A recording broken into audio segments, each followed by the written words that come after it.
तो आज मैं एक्सप्लेन करने वाला हूँ हाल ही में रिलीज हुई पंचायत सीजन 3 को। ये कहानी है अभिषेक नाम के एक लड़के के बारे में जो एमबीए की तैयारी कर रहा है, मगर उसे सरकारी नौकरी लग जाती है और वो ग्राम पंचायत का सचिव बन जाता है फुलेरा गांव में। और आगे उसके साथ गांव में क्या क्या होगा यही देखेंगे आज की कहानी में। मगर वीडियो स्टार्ट करने से पहले आप लोगों से एक रिक्वेस्ट है कि वीडियो को लाइक करें, चैनल को भी सब्सक्राइब कर दें। तो सीजन 3 एपिसोड 1 की शुरुआत में हम अभिषेक को उसके दोस्त आदित्य के साथ देखते हैं। अभिषेक को फुलेरा से ट्रांसफर करवा दिया गया था और उसका दोस्त उसे कह रहा होता है कि 3 महीने में एग्जाम है, इस बीच तुझे नए गांव में जाकर एडजस्ट करना पड़ेगा। ये तो काफी बुरा हुआ। नए गांव का नाम था भयपुरा। आदित्य समझाता है कि अपने जॉब से रिजाइन दे दे और घर पर बैठकर आराम से पढ़ाई कर। अभिषेक भी सोच रहा होता है कि सही में उसे अब अपने फ्यूचर के बारे में सोचना चाहिए। फुलेरा में नए सचिव की ज्वाइनिंग आज ही है और आदित्य पूछता है कि तुझे वहाँ के बारे में इतनी इन्फॉर्मेशन कैसे मालूम, तू अभी भी उनके टच में है क्या? वो कहता है उनको भूल जा और मूव ऑन कर। अब हम फुलेरा गांव में देखते हैं कि नए सचिव ग्राम पंचायत ऑफिस पहुंच जाते हैं ज्वाइनिंग के लिए और वो वहां की प्रधान मंजू देवी का नंबर डायल करके उन्हें कॉल करता है। और ब्रिजभूषण को जब पता चलता है कि नए सचिव का कॉल आया है तो वो फोन काट देते हैं। अब इसके बाद वो सहायक विकास को कॉल करता है तो वो भी फोन काट देता है। ब्रिजभूषण विकास को समझाता है कि नए सचिव को दूर से ही देखना, उनके ज्यादा करीब मत जाना। और वो अपनी पत्नी मंजू को कह देता है कि अगर नए सचिव का ज्वाइनिंग हो गया तो अभिषेक वापस नहीं आ पाएगा। इसके बाद हम भूषण को देखते हैं जो विनोद से बात कर रहा था और विनोद भी कहता है कि सचिव जी को यहाँ से ट्रांसफर नहीं करना चाहिए था। विधायक जी कुछ ज्यादा ही गुस्सा हो गए, मगर भूषण कहता है उनके साथ जो हुआ एकदम सही हुआ। फिर वहाँ पर नए सचिव आते हैं और वो दोनों से पूछने लगते हैं कि पंचायत ऑफिस बंद क्यों है, आज शाम 7 बजे तक उसे ज्वाइनिंग करना है, ये गवर्नमेंट ऑर्डर है। दोनों सचिव को वहाँ पर बैठाते हैं और उसके कान में ये बात भरने लगते हैं कि यहाँ के प्रधान और पुराने सचिव के बीच काफी गहरी दोस्ती है, जिसे सुनकर नए सचिव को भी गुस्सा आने लगता है। और वहां पर विकास पहुंच जाता है नए सचिव पर नजर रखने, लेकिन विनोद बता देता है कि यही है सहायक। अब नया सचिव उसे पकड़ लेता है और उसे बहुत खरी खोटी सुनाने लगता है और पूछता है कि ऑफिस की चाबी कहाँ है। विकास कहता है हमको नहीं पता। विकास वहां से भाग जाता है, मगर सचिव कहता है कि आज मैं ज्वाइनिंग करके रहूंगा। जिसके बाद भूषण सचिव को एक बड़ा सा हथौड़ा देता है ताकि वो ऑफिस के ताले को तोड़ पाए। विकास ब्रिजभूषण से कह रहा होता है कि मैं प्रहलाद को लेकर आता हूँ और आप घबराइए मत, बात आगे नहीं बढ़ेगी। प्रहलाद की बात की जाए तो वो अपने बेटे के जाने के बाद बहुत उदास रहता है, इसलिए विकास पहुंच जाता है प्रहलाद से मिलने, जो पेड़ के छांव के नीचे सोया हुआ था। और 2 लोग उसके लिए खटिया लेकर आते हैं और विकास उसे बता देता है कि नया सचिव आ गया है और वो ताला तोड़ने वाला है। दोनों ऑफिस पहुंच जाते हैं जहां नए सचिव से अभी तक ताला टूटा भी नहीं था। प्रहलाद वहां पर बैठकर खाना खाने लगता है और विकास से कहता है कि जरा 6 फुट लंबा बांस लेकर आना और सामने से नुकीला रखना। ये सुनकर सचिव घबराने लगता है और पूछने लगता है कि आप बांस से क्या करेंगे। इसके बाद हम विधायक को देखते हैं जिसके घर पे एक छोटी सी पार्टी चल रही थी और वहां पर उससे मिलने के लिए एसपी आते हैं। विधायक अपनी बेटी से पूछता है कि इस घोड़े का नाम क्या रखा जाए, मगर उस लड़की को इन सब में कोई इंटरेस्ट नहीं था। विधायक अपने घोड़े का नाम रखता है सितारा।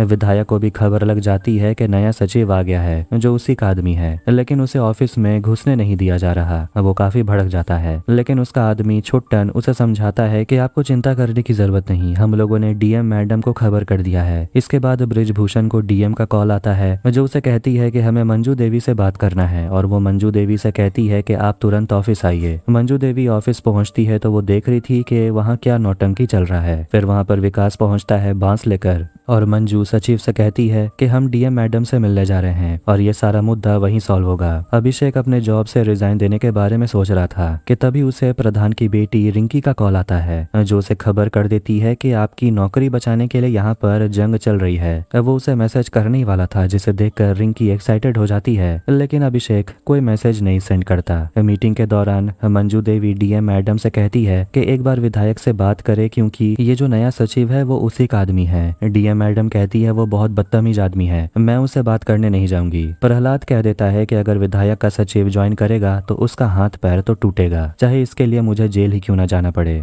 मगर जाते जाते डीएम मैडम मंजू को समझा देती है कि एक सचिव के ट्रांसफर को रोकने के लिए इतना हाथ पैर मारना सही नहीं है। मंजू इसके बाद तीनों को समझा देती है कि अब चलिए, नए सचिव का ज्वाइनिंग भी तो कराना है। अब अंधेरा हो गया था और वो लोग पहुंचते हैं ऑफिस जहां सचिव इंतजार कर रहा था, मगर अभी भी उसमें काफी अकड़ है और वो कहने लगता है कि मेरे ऊपर विधायक जी का हाथ है, अगर हमें धमकाया तो सही नहीं होगा। इसके बाद प्रहलाद डंडा लेकर सामने खड़ा हो जाता है और उसे मारने ही वाला था कि प्रधान जी को डीएम मैडम का कॉल आता है और वो पूछ रही होती है कि नए सचिव का ज्वाइनिंग हो गया क्या। दोनों के बीच और बातचीत होती है और प्रधान जी फिर सभी को बताते हैं कि विधायक के ऊपर एक केस चल रहा था और उसमें वो दोषी पाए गए हैं और मैडम ने यह भी कहा कि वो अभिषेक का ट्रांसफर रुकवा देगी। दूर से ये सारा नौटंकी भूषण और विनोद देख रहे थे और सोच रहे होते हैं कि वो लोग कर क्या रहे हैं। अगले दिन रिंकी अभिषेक को मैसेज करके कह देती है कि आपका ट्रांसफर रुक गया। फिर दोनों कॉल पर बात करते हैं और अभिषेक बहुत खुश था। रिंकी उसे बताती है कि विधायक दोषी पाया गया है क्योंकि विधायक ने अपने पड़ोसी के कुत्ते का मर्डर कर दिया। लोग तो ये भी कहते हैं कि विधायक ने उस कुत्ते को मारकर खा भी लिया। खैर जो भी हो, अब अगले दिन अभिषेक अपना पूरा बोरिया बिस्तर लेकर दोबारा से फुलेरा पहुंच जाता है। एपिसोड 2 में प्रधान और उसकी पत्नी मंजू दोनों बाइक से गिर जाते हैं क्योंकि वहां का रास्ता बहुत ही ज्यादा खराब था। सामने जगमोहन नाम के लड़के का घर था और वो दोनों की मदद करता है और जगमोहन की दादी कहती है कि अच्छा हुआ दोनों गिर गए, जब तक इन लोगों को समझ नहीं आएगा तब तक नया रास्ता बनेगा नहीं। अब सुबह में अभिषेक अपने ऑफिस के बाहर भूषण को देखता है और कहता है कि अंदर जो हथौड़ा पड़ा हुआ है वो तुम्हारा है क्या, जाकर ले लो। वो भूषण को समझा देता है कि भूषण के साथ कोई पर्सनल दुश्मनी नहीं है, वो बस यहाँ काम करने आया है। इसके बाद वो अपने दोस्त से बात कर रहा था और उसका दोस्त भी कह रहा होता है कि आखिर तू फुलेरा दोबारा गया क्यों, मगर वो समझ जाता है कि ये रिंकी का चक्कर है। अब रिंकी ऑफिस पहुंच जाती है अभिषेक को हाय हेलो कहने और दोनों एक दूसरे से बातें करने लगते हैं और मिलने का प्लान बनाते हैं। जैसे ही 1 बजता है विकास अपना काम करके जाने लगता है। अभिषेक उससे कहता है जाते जाते अपना बांस लेकर जाओ। विकास बांस को लेकर ऑफिस के छत में फेंक देता है। आवाज सुनकर अभिषेक भी डर गया था। फिर कुछ देर में ऑफिस में एक बूढ़ी औरत आती है, वही जगमोहन की दादी, और वो प्रधान और उसकी पत्नी से नफरत करती है और वो बहुत रो रही थी, इसीलिए अभिषेक उसे अंदर बुलाता है और उसके लिए पानी लाता है, वो भी बोतल में। वो औरत कहती है लोटा लाने। खैर पानी पीने के बाद वो औरत कहने लगती है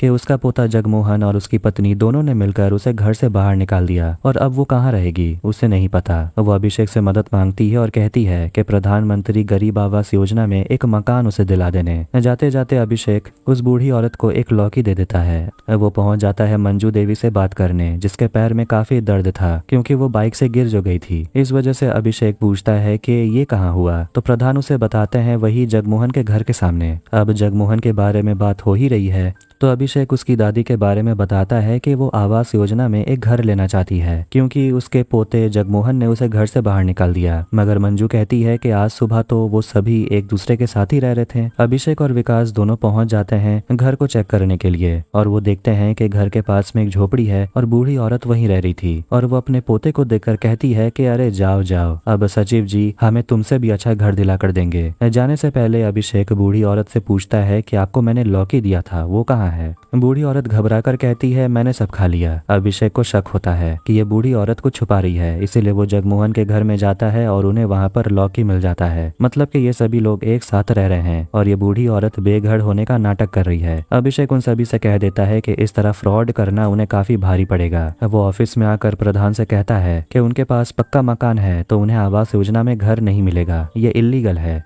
लेकिन प्रधान जी उन्हें घर देकर जगमोहन का मुंह बंद करना चाहते हैं, नहीं तो वो सबको बता देगा कि प्रधान अपने ही गड्ढे वाले रास्ते में गिर गया था और सामने इलेक्शन भी है। लेकिन अभिषेक सोच रहा होता है कि वो इन सब के बारे में क्यों ही सोचे और उसे लगने लगता है कि वो बेकार ही इस गाँव में आ गया। प्रधान के घर में एक कंपाउंडर आता है मंजू को दवाई देने के लिए, लेकिन प्रधान उसे वहां से भगा देता है। प्रधान और मंजू दोनों जा रहे होते हैं ऑफिस और मंजू को लंगड़ाते हुए देखकर भूषण और विनोद देख लेते हैं। मंजू जगमोहन को एक घर देने के बारे में बात करती है, मगर अभिषेक उन्हें समझाने की कोशिश करता है कि विधायक और डीएम सभी उनके पीछे पड़े हुए हैं। अब अगर ये इलीगल काम में वो पकड़ा गया तो वो बुरी तरह फंस जाएगा। इस पर प्रधान कहने लगते हैं कि एक बार अगर जगमोहन और उसकी दादी पड़ोस लोगों के सामने जबरदस्त झगड़ा कर लेंगे तो उसके बाद उन पर कोई शक नहीं करेगा।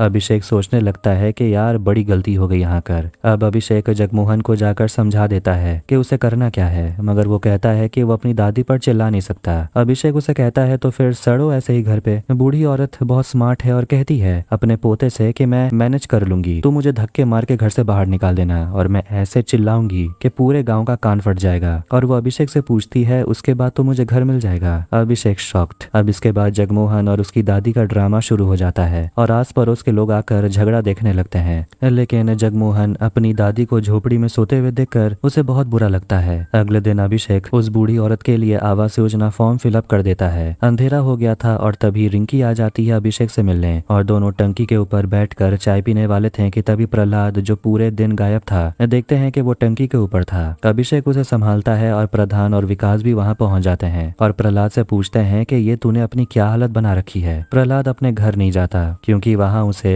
अब मन ही नहीं लगता, इसलिए प्रधान उसे अपने घर ले आते हैं और प्रहलाद की ऐसी हालत देखकर मंजू उन लोगों को डांटती है कि इसका थोड़ा ख्याल रखने, नहीं तो ये कुछ गलत कर बैठेगा। और वो विकास से कहती है कि टंकी की सीढ़ियों पर ताला लगा देने ताकि कोई ऊपर न जाए।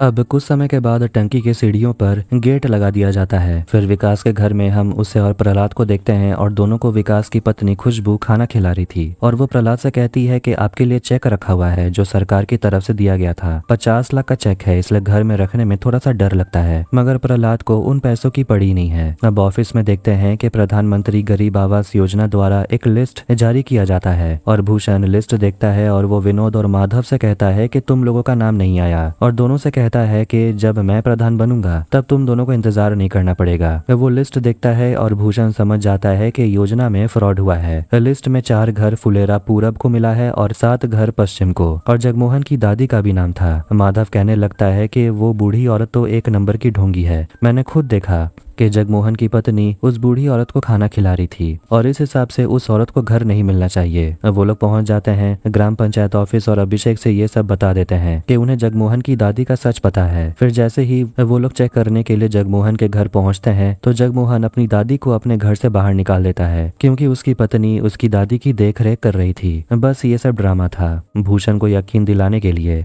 कि जगमोहन अभी भी अपनी दादी से नफरत करता है। वो तीनों उस बूढ़ी औरत से मिलते हैं और बूढ़ी औरत की हालत देखकर उन्हें भी काफी तरस आता है, मगर भूषण कहता है कि हम कंपाउंडर को बुला कर लाते हैं, आपकी हालत ठीक नहीं लग रही। लेकिन वो बूढ़ी औरत अपना सिर पकड़ लेती है। अब जगमोहन इन सब के बारे में बताने के लिए अभिषेक को कॉल करता है और अभिषेक इन सब से बहुत परेशान हो गया था। प्रहलाद प्रधान से कहने लगता है कि आप एक झूठ को छुपाने के लिए दूसरा झूठ बोल रहे हैं। बेचारे इसमें सचिव जी फंस गए। कंपाउंडर उस बूढ़ी औरत को चेक करता है और उसे कुछ भी समझ नहीं आता और सोचने लगता है कि शायद इन्हें गैस की प्रॉब्लम है और वो उन्हें गैस की दवाई दे देता है। रात होते ही उस बूढ़ी औरत को सच में बुखार आ जाता है और जगमोहन अभिषेक से मदद मांगता है और वो लोग दोबारा से उस कंपाउंडर को नहीं दिखाने वाले। अभिषेक और प्रहलाद जगमोहन और उसकी दादी को लेकर तुरंत डॉक्टर के पास जाते हैं फकौली बाजार में, और अपनी दादी की हालत को देखकर जगमोहन काफी उदास हो गया था। उसकी दादी को वहीं पर रखा जाएगा और जगमोहन को खर्चे के बारे में टेंशन होने लगती है तो प्रहलाद कहता है कि मैं तुझे पैसे दे दूंगा, चिंता मत कर। अब सुबह होते ही वो बूढ़ी औरत दोबारा से अपने झोपड़ी में जाकर सो जाती है। जगमोहन को काफी पछतावा हो रहा था कि बस एक घर के चलते उन्हें कितनी तकलीफ उठानी पड़ रही है। वो प्रहलाद से मदद मांगता है और कहने लगता है कि उसे आवास योजना में घर नहीं चाहिए, घर मिल भी गया तो उसकी पूरी जिंदगी वो अपनी दादी के बिना काटेगा। प्रहलाद जगमोहन की दादी को अपने घर लेकर आता है और प्रहलाद के घर के हालत को देखकर ऐसा लगता है जैसे महीनों से वहाँ कोई गया ही ना हो, क्योंकि अपने बेटे को खोने के बाद प्रहलाद अपने घर पे आता ही नहीं था। वहाँ वो बुरी औरत पूछने लगती है कि तुम हमें यहाँ क्यों लाए हो। प्रहलाद बताता है ये दिखाने के लिए कि खाली घर कैसा लगता है, आपके पास परिवार है। मगर वो औरत कहती है मरने से पहले अपने पोते के लिए कुछ करना चाहती हूँ। प्रहलाद उन्हें समझाता है कि जब तक समय है अपने परिवार के साथ रहिए। कुछ समय के बाद वो औरत प्रहलाद के घर में झाड़ू मारने लगती है, लेकिन प्रहलाद झाड़ू लेकर अपने घर को साफ करने लगता है। अब आखिर में जगमोहन की दादी वापस अपने घर लौट आती है और अपने परिवार के पास रहने लगती है।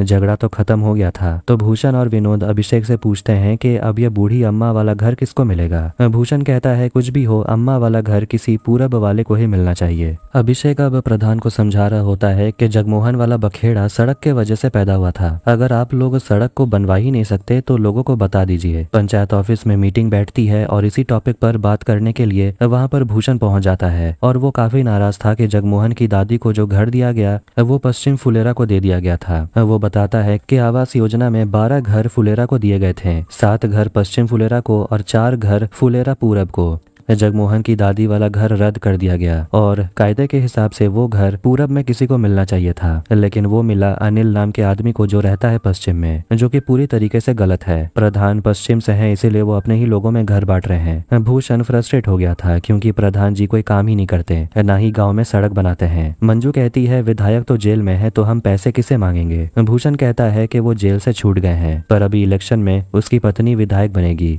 भूषण प्रधान को मतलबी नेता कहता है और विकास बीडीओ ऑफिस के बाहर धरना देने के लिए नहीं जाता, जहां कुछ लोग गए हुए थे क्योंकि ऑफिस की तनख्वाह बढ़ नहीं रही। उसकी पत्नी खुशबू उसे बहुत सुनाने लगती है और कहती है कि आप तो बस प्रधान जी के पीछे पड़े हुए हैं, उनको कोई दिक्कत नहीं होने वाली, आप अपने बारे में सोचिए। वो विकास को समझाती है कि अभी प्रॉब्लम नहीं हो रही, लेकिन जब बच्चा हो जाएगा तब तो परेशानी होगी। विकास इस बारे में अभिषेक से बात करता है तो अभिषेक उसे जाने के लिए कहता है। फिर दोनों प्रधान के बारे में बात करते हैं तो अभिषेक गुस्से में कहता है कि मीटिंग में प्रधान की थोड़ी बेइज्जती होना जरूरी भी है। पूरब और पश्चिम में 6-6 घर बांट देते तो क्या प्रॉब्लम हो जाता, उन्हें तो बस अपनी मनमानी करनी है। अभिषेक रिंकी को कॉल करता है और वो बताती है कि उसके मम्मी पापा एक दूसरे से झगड़ रहे हैं और वो फकौली बाजार जाने का सोच रही है, कम से कम वहाँ तो उसे शांति मिलेगी। विकास और उसके साथियों को देखते हैं जो धरना दिए हुए थे और अभिषेक और रिंकी एक साथ बाजार जाते हैं और होटल में खाना खाते हैं। फिर मंदिर जाते हैं और वहाँ अभिषेक उससे बात करते हुए कह रहा होता है कि तुम MBA क्यों नहीं करती।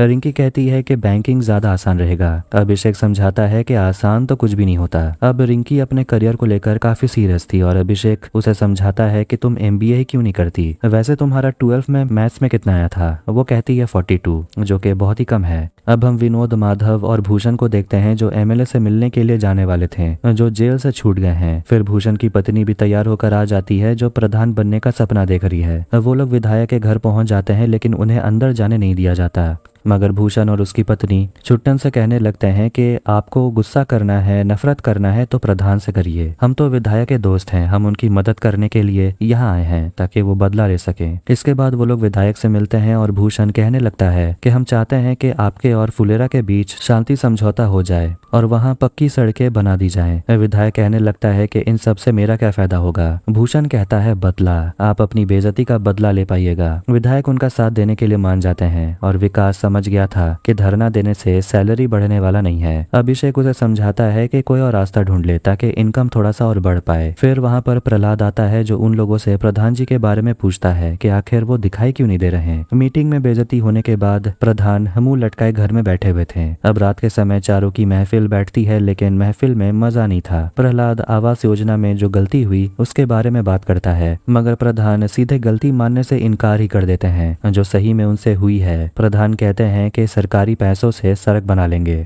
और इलेक्शन में हम लोग नहीं हारेंगे क्योंकि उनके साथ प्रहलाद तो रहेगा, लेकिन प्रहलाद साथ देने से नहीं मानता, जिससे सभी हैरान हो जाते हैं। प्रहलाद कहने लगता है कि उन लोगों से गलती हुई है और अगर वो इलेक्शन लड़ेगा तो लोग उसके बेटे राहुल के शहीद होने पर उसे सिंपैथी में वोट देंगे, जो कि उसे नहीं चाहिए। फिर वहां से भूषण और उसकी पत्नी गुजरते हैं और वो एक दूसरे को आंख दिखाकर वहां से चले जाते हैं।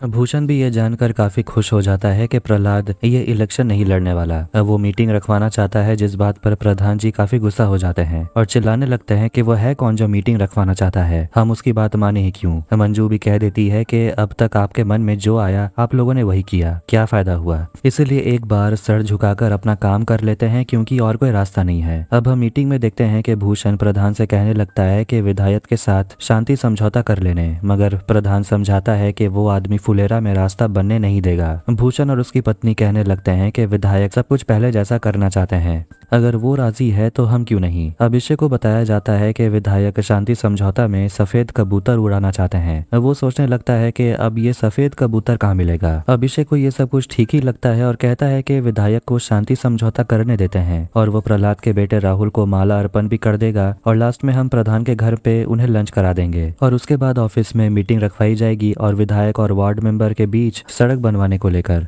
शांति समझौता में विधायक कबूतर उड़ाने वाले हैं, जो इस बात पर प्रहलाद की हंसी निकल जाती है और सब लोग खुश होते हैं क्योंकि काफी समय के बाद उन्होंने प्रहलाद को मुस्कुराते हुए देखा। अब शांति समझौता दिवस आ जाता है और मंजू अपने घर पर लंच का इंतजाम करने लगती है और वो अपनी बेटी से कहती है कि काम धाम तो है नहीं, जो बिल्कुल सही बात है, तो जाकर पड़ोसी के यहाँ किसी से कटहल लेकर आओ क्योंकि विधायक को लौकी नहीं कटहल पसंद है। रिंकी चली जाती है खुशबू के पास, मतलब विकास की पत्नी, और वहां से कटहल लेने लगती है है और दोनों वहाँ बैठकर चाय पीते हैं और खुशबू उससे शादी के बारे में पूछने लगती है और रिंकी को समझाती है कि अपने पिता के प्रधान रहते शादी कर लेती हो तो अच्छा होगा। अभिषेक और विकास पहुंचते हैं सफेद कबूतर खरीदने के लिए और वो दुकानदार बम बहादुर कहता है कि 1000 रुपए लगेंगे, जिससे उनका भी होश उड़ जाता है। रिंकी घर पर कहने लगती है कि उसे नौकरी करनी है क्योंकि घर पर किसी के पास एक जॉब होनी चाहिए। अब इसके बाद ऑफिस में विधायक पहुंच जाते हैं और साथ साथ उसकी बेटी भी आई होती है क्योंकि उसे भी मन था कि वो सभी से मिले।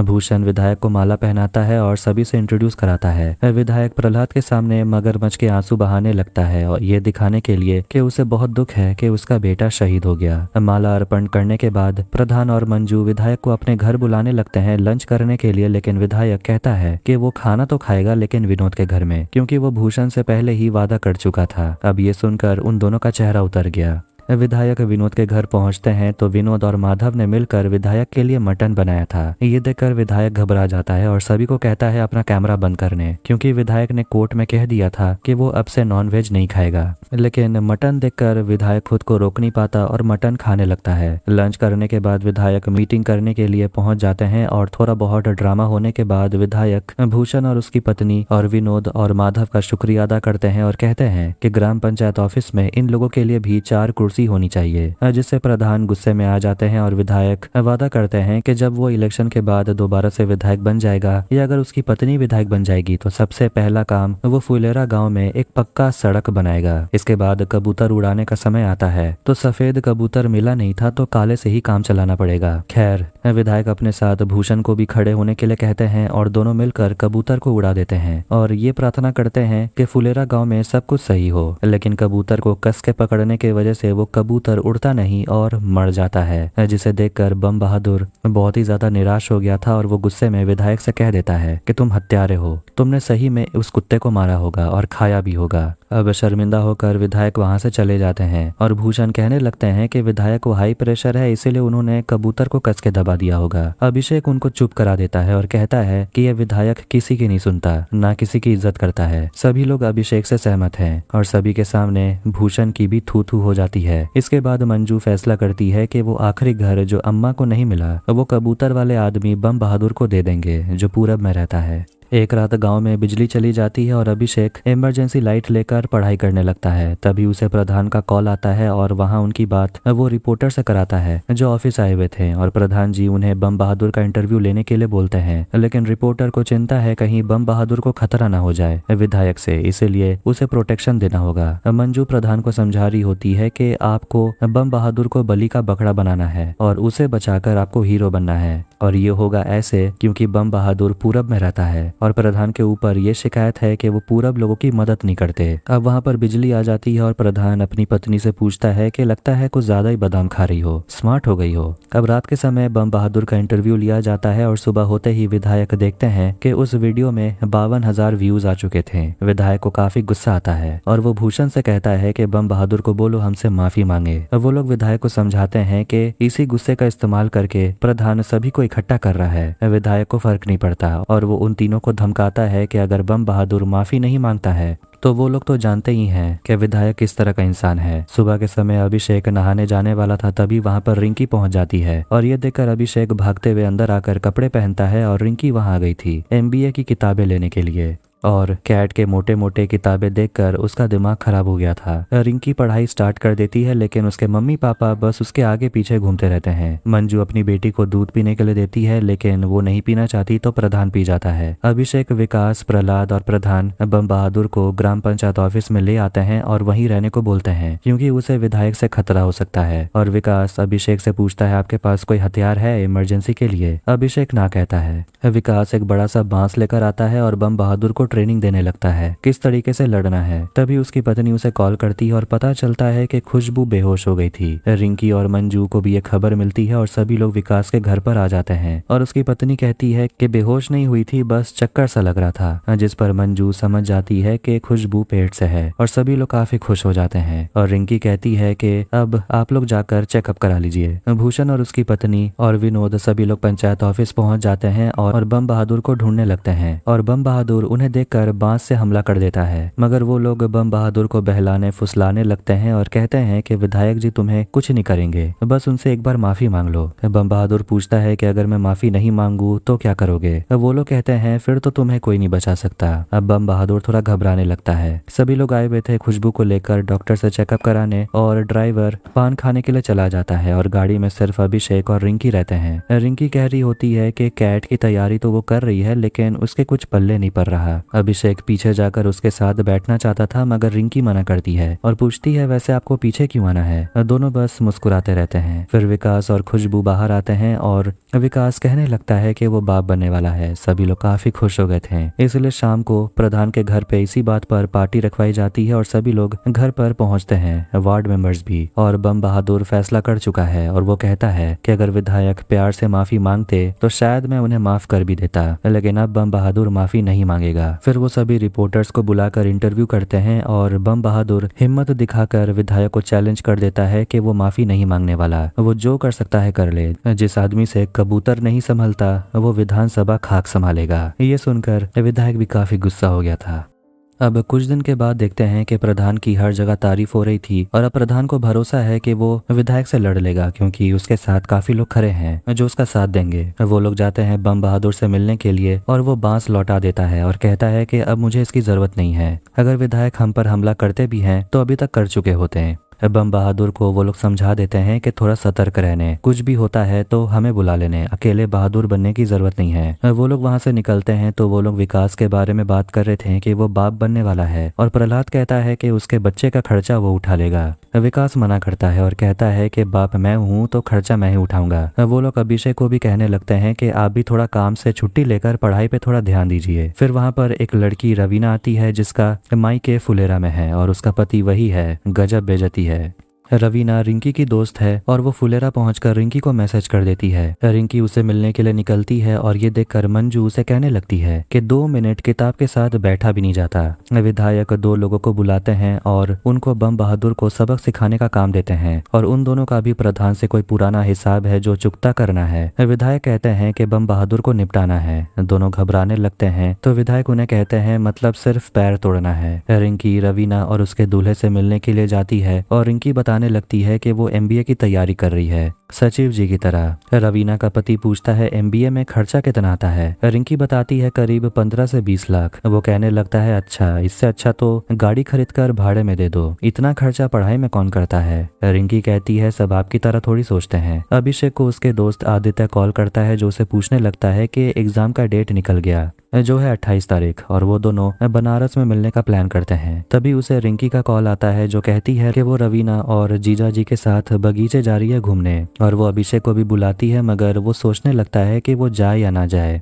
रिंकी कहती है उस बात को काफी समय हो गया, अब भूल भी जाइए। अब चारों बगीचे में घूम रहे होते हैं और अभिषेक और रवीना के पति की आपस में बिल्कुल भी नहीं बनती। अब वो अभी भी अपने बारात वाले दिन को लेकर गुस्से में है और वो टंकी के ऊपर चढ़ना चाहता है लेकिन वहां तो गेट लगा हुआ था, इसलिए प्रहलाद मेन गेट को हटा देता है और वो कहने लगता है कि अब अंदर से इंटरेस्ट चला गया, अब मैं नहीं जाने वाला। विनोद को लगने लगता है कि कहीं वो लोग बम बहादुर के साथ कुछ ज्यादा ही गलत तो नहीं कर रहे हैं। भूषण और बाकी लोग कहते हैं कि वो बिल्कुल सही कर रहे हैं, उनको उनकी औकात दिखाना जरूरी है, उनको हीरो से जीरो बनाना है। अब इसके बाद हम बम बहादुर को देखते हैं और उसके पास वही 2 लोग आकर बैठ जाते हैं जिनको टांग तोड़ने की सुपारी मिली है। अब वो तीनों मिलकर वहां सिगरेट पीने लगते हैं और तब जाकर बम बहादुर को पता चलता है कि वो दोनों उसका टांग तोड़ने के लिए वहां आए हैं। चकमा देकर बम बहादुर वहां से भाग निकलता है और दोनों उसके पीछे भागते हैं मगर बम बहादुर कुछ ज्यादा ही तेज निकला। अब वो पंचायत ऑफिस पहुंच जाता है और आखिर में दोनों गुंडे विधायक के पास पहुंच जाते हैं खाली हाथ। इस पर विधायक काफी गुस्सा हो जाता है और छुट्टन से कहता है कि इन नालायक जैसे लोगों को काम के लिए मत लाया करो। तब मीटिंग में भूषण प्रधान से पूछ रहा होता है कि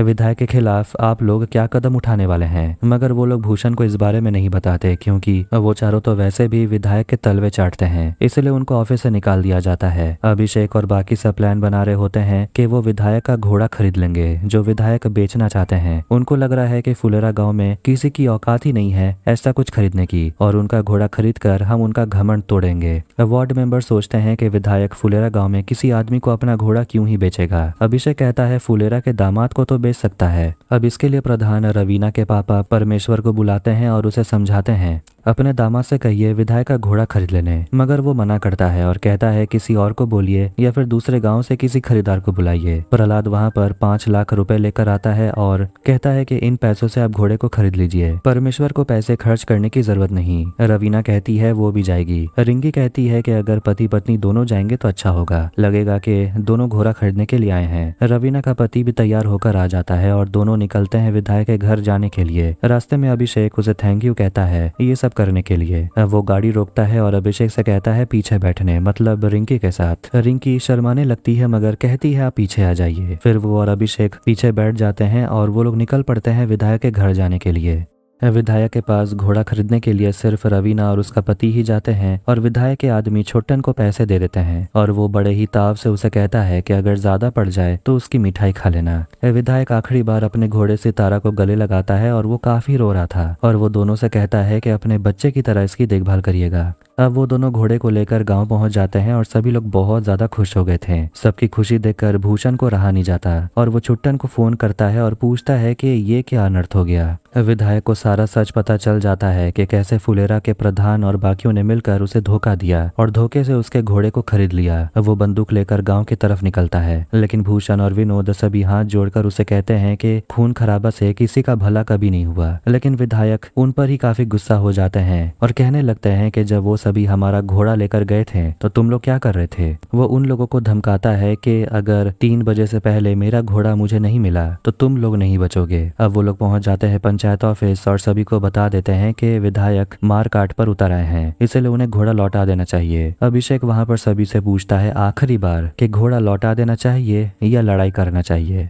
चारों कहते हैं लौटा देना चाहिए। विनोद कहने लगता है कि लौटा देने में ही भलाई है, नहीं तो बहुत बुरा होगा। और ये सब कुछ शुरू हुआ था बम बहादुर के साथ, अगर वो माफी मांग लेता तो मामला ठंडा पड़ जाता। बम बहादुर गुस्से में चिल्ला उठता है कि अगर कोई बड़ा आदमी गांव वाले के खिलाफ कुछ बोलेगा तो लोग उसके सपोर्ट में नहीं आएंगे। भूषण उसे कहता है कि अरे मंदबुद्धि प्रधान अपने फायदे के लिए तुम्हारा इस्तेमाल कर रहे थे, इसलिए वो तुम्हारे सपोर्ट में थे। बम बहादुर कहता है तो इसी बहाने आप भी थोड़ा हमारा सपोर्ट कर लेते हैं तो अच्छा होता, आप भी तो अपना पॉलिटिक्स खेल रहे हैं। प्रधान और अभिषेक प्रहलाद सभी कह रहे होते हैं कि विधायक सिर्फ हवाबाजी कर रहा है, कुछ भी नहीं होने वाला। मगर मंजू कहती है कि अगर कुछ हो गया, किसी को गोली लग गई, तब हम लोग क्या करेंगे। आखिर में वो लोग घोड़ा नहीं देने का फैसला करते हैं और जो होगा देखा जाएगा। जिसके बाद वो लोग घोड़े को छुपा देते हैं और जंग की तैयारी शुरू कर देते हैं। परमेश्वर भी अपने लोगों को लेकर आ जाता है लड़ने के लिए, क्योंकि अब गांव की इज्जत का सवाल है। दूसरी तरफ भूषण और उसकी पत्नी सभी मुंह लटकाए बैठे हुए थे। भूषण सभी से पूछता है कि उन लोगों को नेता बनना है या नहीं, तो चलो नेता वाला काम करते हैं। इसके बाद सभी लोग विधायक के आने का इंतजार में बैठे हुए थे। तभी वहां पर भूषण, उसकी पत्नी, विनोद, माधव सभी पहुंच जाते हैं और वो लोग भी वहां धरने देकर बैठ जाते हैं। और भूषण की पत्नी चिल्लाने लगती है कि अगर विधायक गोली चलाता है तो सबसे पहले गोली वो खाएगी, और वो सफेद झंडा लहराने लगती है। 2:45 बज चुके थे और विधायक को समझाने के लिए सरकारी ऑफिसर पहुंच जाते हैं, मगर विधायक हटने को तैयार ही नहीं है। वो लोग गाँव पहुंचकर मंजू देवी को समझाने की कोशिश करते हैं पीछे हट जाने, वरना बहुत खून खराबा हो जाएगा। मगर मंजू कहती है हम लोग तो सिर्फ अपना बचाव कर रहे हैं और कुछ नहीं। वो लोग पूछते हैं घोड़ा कहाँ है। मंजू कहती है हमें कुछ नहीं पता। 3 बजते ही विधायक पहुंच जाता है अपनी सेना को लेकर, जिसके बाद दोनों तरफ के लोग एक दूसरे पर आक्रमण करने के लिए तैयार हो जाते हैं। लेकिन तभी सरकारी अफसर, उसे डीएम मैडम का कॉल आता है, जो विधायक की बात एक पार्लियामेंट मेंबर से कराती है, जो विधायक को समझाने लगता है कि अपनी चमड़ी को मोटी करो वरना फुलेरा में ही फंस के रह जाओगे। वो विधायक को समझाता है राजनीति पहलवान की तरह नहीं, शतरंज की तरह खेली जाती है। विधायक फोन रखने के बाद हवा में फायरिंग करता है और वहां से अपने लोगों को लेकर चला जाता है, जिससे गांव वाले खुशी में चिल्लाने लगते हैं। अब कहानी जाती है 15 दिन के बाद और हम देखते हैं कि अभिषेक एग्जाम देने के लिए निकलने वाला था,